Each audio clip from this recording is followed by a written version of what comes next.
Okay, we are now on worksheet number 2. So make sure you have worksheet number 2 up.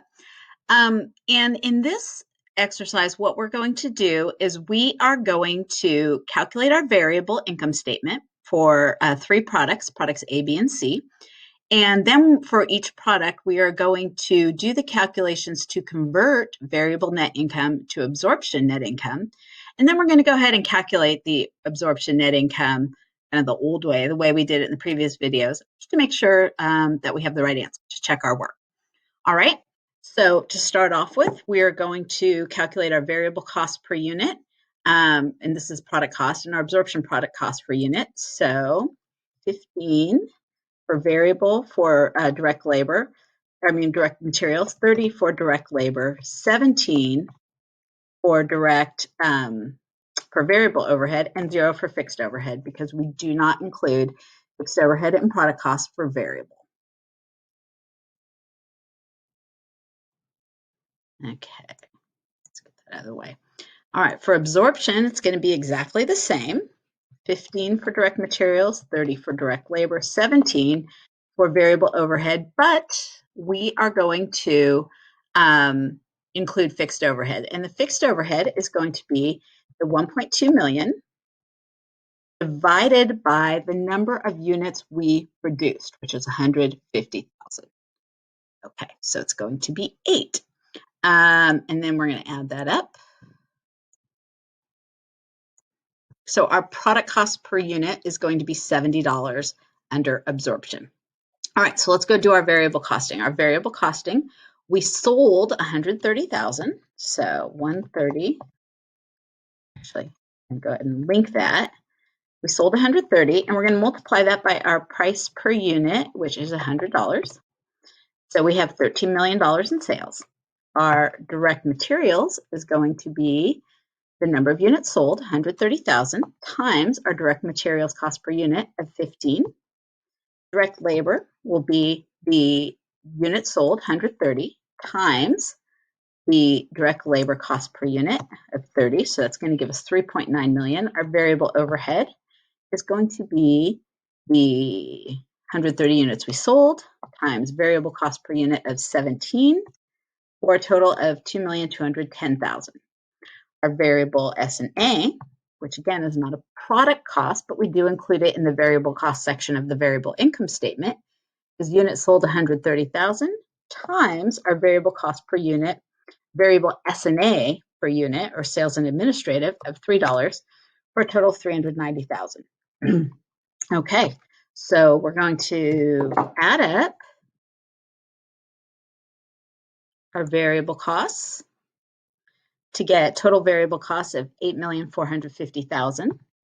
Then we are going to calculate our contribution margin of 4,550,000.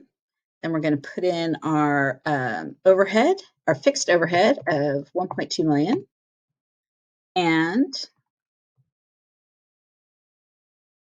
our fixed S&A of 400,000. Subtract both of those from our contribution margin to get net income of 2,950,000. Since we're here, we'll go ahead and calculate our ending inventory, which is 30,000 units, times variable cost per unit. Okay. Then that gives us a net income of 2,950,000. All right. So if we're going to convert our variable net income to absorption net income, we're going to start with our variable costing net income, which was 2,950,000. We're going to add back our fixed overhead that's in ending inventory. So let's go up here. So in ending inventory, we have 30,000 units, and we're going to multiply it by the fixed overhead that's in ending inventory under absorption, which is going to be this $8 per unit. Then we're going to subtract from that the number of units in beginning inventory times that fixed overhead that would be sitting in absorption. All right, so let's look. We produced 150,000 units. We sold 130, and there's 30,000 left. That means that in beginning inventory, there must have been 10,000 units. So before I go here, let's see how we figured that out. Okay, so beginning inventory plus units produced plus beginning inventory times units produced is going to equal units sold plus ending inventory. So remember from the EUP, this sounds really similar, right? So our units sold plus our ending inventory is 130,000 or 160,000. So our 160,000 minus our units produced of 150,000 gives us our beginning inventory of 10,000. So 10,000 beginning inventory times $8 is how much fixed overhead is in that beginning inventory under absorption costing. And so I'm going to add my variable net income plus my fixed overhead in ending inventory under absorption minus fixed overhead in beginning inventory under absorption. And that tells me that I should expect to have an absorption net income of $3,110,000. All right. Let's test that, put that to the test. Now remember, under variable and absorption, everything's going to be the same except for fixed overhead. So I'm going to just copy over from my variable so I don't have to redo my calculations. If you want to redo them, that's totally fine. Variable overhead. Okay. Fixed overhead is going to be the number of units we sold, 130,000, times fixed overhead per unit under absorption costing, which is 8, of 1,040,000. And I'm going to add up all of my product costs under absorption, and I'm going to get a total of 9.1 million. To get my gross margin, I'm going to take my sales minus my cost of goods sold and get 3.9 million.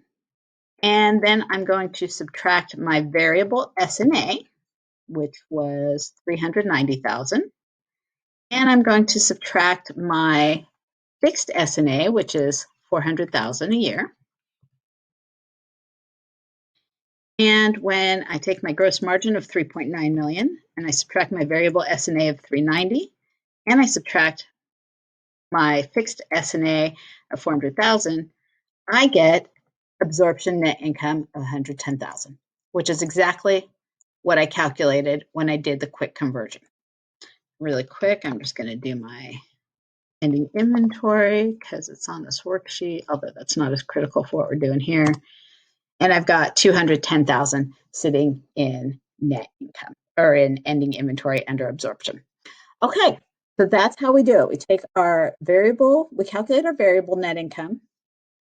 We add the fixed overhead that is sitting in ending inventory under absorption. We subtract the fixed overhead that was in beginning inventory under absorption, and that gives us our absorption net income. All right, if you feel like you've got a handle on this, go ahead and try products B and C on your own and then come back and check your answers. If you want to go through another couple examples with me, I will in the next videos go through product B and then product C.